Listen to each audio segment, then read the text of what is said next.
kita selesai membaca ratib al. Semoga apa yang tadi kita baca dan apa yang sama-sama kita niatkan Allah. Amin amin ya rabbal alamin. Ayyuhal hadirun rahimakumullah. Insyaallah pada hari ini kita akan membahas satu tema, yaitu tentang 3 tips atau 3 cara menurut Ibn Sina saat menghadapi krisis kesehatan atau pandemi. Bismillahirrahmanirrahim. Alhamdulillahirabbil alamin. Allahumma shalli wa sallim ala sayyidina Muhammadil Fatih lima ughliq wal khatim lima sabaq. Nasirul haqqi bil haqq wal hadi ila siratikal mustaqim wa ala alihi wa sahbihi haqqa qadrihi wa miqdarihil azim. Alhamdulillahirabbil alamin. Kalau berbicara tentang tips untuk mengatasi atau menghadapi krisis kesehatan seperti ini, banyak sekali tentunya tips-tips yang kita bisa dapatkan, ya. Kalau yang kita sepakati di negara kita yaitu prokes tipsnya, ya, mencuci tangan, memakai masker, menjaga jarak. Tapi sebenarnya ya hakikatnya itu ulama-ulama kita nih, ya, ulama-ulama kita sejak zaman dahulu itu udah menyiapkan tips-tips ketika melewati krisis kesehatan seperti ini. Contohnya yang dikatakan oleh Ibn Sina. Ibn Sina itu adalah ulama terkenal pada masanya, ya. Beliau ulama terkenal, kemudian juga multidisipliner, orang alim, ulama besar, berkelahiran atau lahir di Bukhara, Uzbekistan pada tahun 980 Masehi. Ya.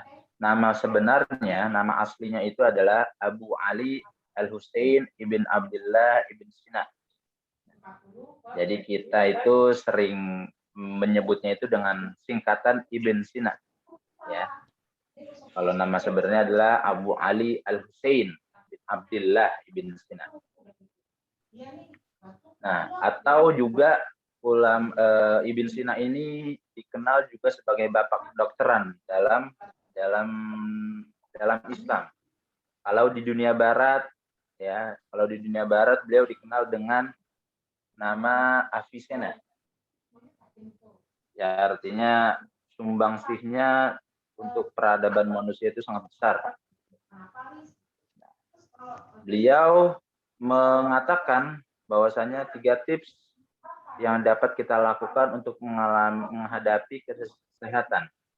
Dan tips yang beliau utarakan juga sejalan dengan teori klasik, ya, bahwasanya ada makalah yang mengatakan al-aqlus salim fil jismis salim, yaitu akal yang sehat terdapat di jiwa yang sehat juga.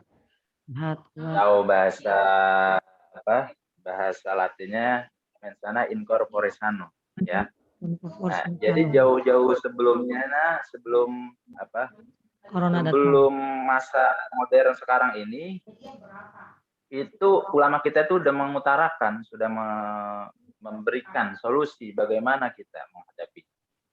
Yaitu dikatakan ada 3 cara. Yang pertama itu adalah al-wahmu nisfud da'i, yaitu adalah kepanikan merupakan setengah daripada penyakit.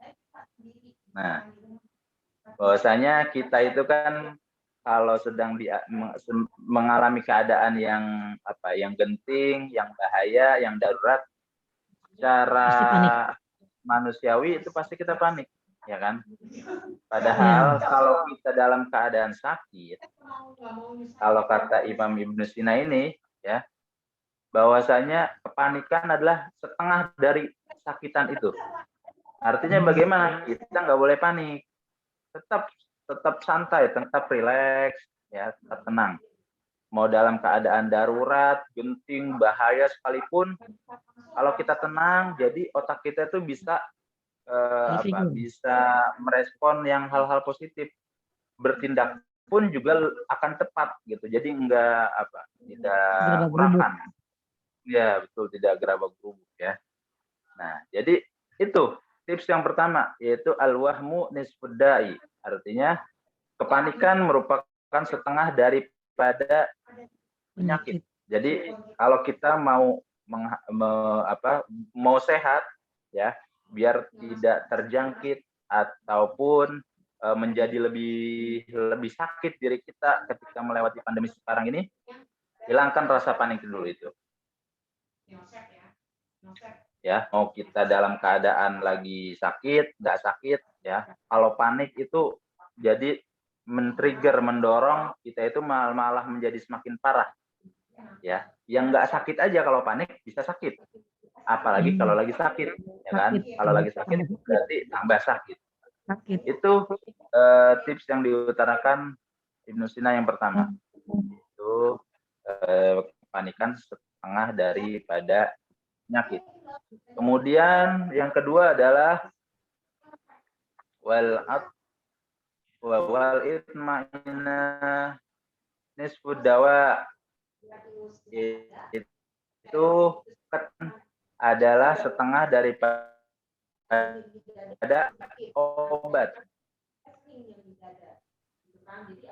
Nggak jelas, nah, kalau kita mempunyai ketenangan di diri kita, itu sudah setengah diri kita itu akan mendapat kesembuhan.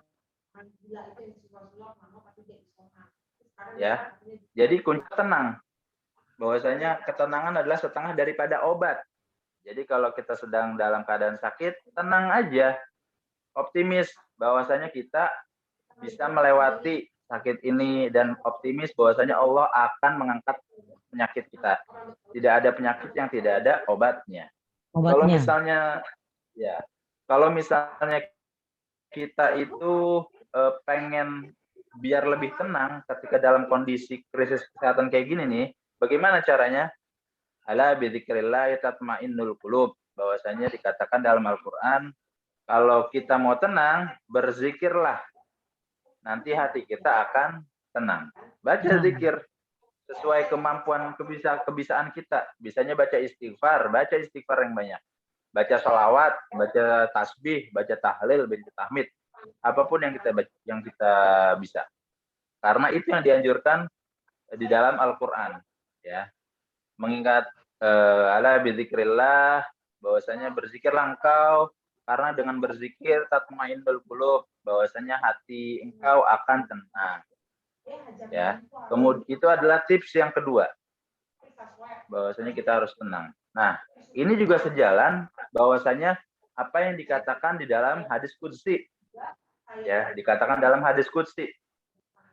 Bahwasanya dikatakan yaqulullahu ta'ala ana inda dhanni abdi bi wa ana ma'hu idza dzakarani fa in dzakarani fi nafsi dzakartu fi nafsi wa in dzakarani fi mala'i dzakartu fi mala'i khair minhum wa in taqarraba bi shibrin taqarrabtu ilaihi dhira'an wa in taqarraba ilayya dhira'an taqarrabtu ilaihi ba'an wa in atani yamshi wa ataitu harwalah. Dikatakan dalam hadis qudsi, ya, bahwasanya Allah mengatakan, aku ini bagaimana prasangka hambaku.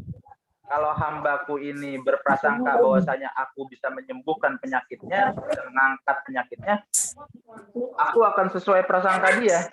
Ya, kalau misalnya dia itu mengingatku dalam kesendirian, aku pun juga akan mengingat dia dalam diriku, kata Allah.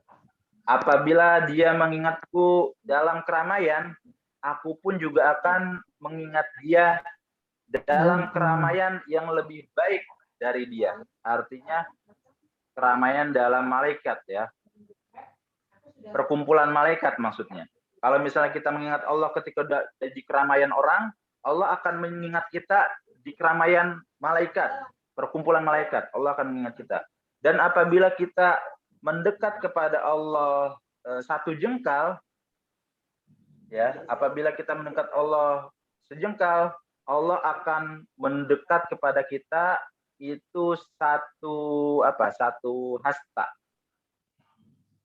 Apabila kita itu mendekat kepada Allah satu hasta, Allah akan mendekat kepada kita itu satu depak lebih lagi gitu. Kalau kita datang kepada Allah itu berjalan, Allah akan mendatangi kita berlari. Ya. Jadi apa yang kita pikirkan tentang Allah, apa yang kita prasangkakan kepada Allah, Allah akan membalasnya jauh-jauh lebih dari apa yang dia pikirkan. Kalau kita yakin bahwasanya Allah akan menyembuhkan, Allah bukan cuma menyembuhkan, udah disembuhkan, Allah sehatkan, Allah tambahkan rezekinya. Seperti itu. Ya, makanya Allah mengatakan dalam hadis qudsi, ana inda dhanni abdi. Bahwasanya aku bagaimana prasangka hambaku kepadaku. Ya, itu adalah tips yang kedua, bahwasanya kita harus tenang. Tenang itu adalah setengah atau sebagian daripada obat. Ya. Kemudian yang ketiga dikatakan oleh Ibn Sina, apa itu? As-sabru kaddawa was-sabru awwalu khutuwatis syifa. Sabar itu adalah awal mula daripada kesembuhan. Ya. Kalau kita mau sembuh, ya sabar. Prosesnya kita harus jalanin artinya. Jangan kita itu pengennya simsalabim. Ya, baru sakit sehari, berobat, ya kan? Baru minum obat sekali, berharap tidur, bangun tidur langsung sembuh. Ya, itu kan ya mungkin ada sebagian orang yang imunnya kuat, baru minum obat sekali langsung sehat. Cuman kan berbagai macam orang tuh beda-beda tipenya. Ada yang imunnya kuat, dipancing sedikit langsung sehat. Ada yang harus berkali-kali minum obatnya. Ada yang harus lama prosesnya. Itu adalah proses yang kita harus jalani. Ya, as-sabru kaddawail murri. Mazaqatun syai' lakin nataijahu jamilah. Bahwasanya sabar itu adalah obat yang pahit. Ya, memang kalau kita sedang sakit atau ya sedang sakit itu pasti kita sebel ya enggak? Ujiannya banyak. Tapi kalau kita sabar itu adalah obat yang pahit. Enggak enak memang, enggak lezat obatnya. Tapi hasilnya nataijahu jamilah. Bahwa hasil dari nanti bakal sembuh. Contohnya, kita kalau lagi sakit kan harus ada yang dipantang, ya kan? Pasti dokter menganjurkan, oh kamu sedang sakit ini, berarti jangan makan atau minum yang seperti ini. Gitu. Itu kita harus jalanin, karena itu bagian daripada sabar dan ikhtiar kita.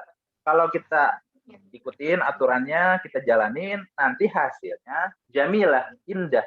Artinya sembuh diri kita daripada penyakit. Ya, kalau sudah sembuh bebas deh kita mau makan apa aja, ya enggak?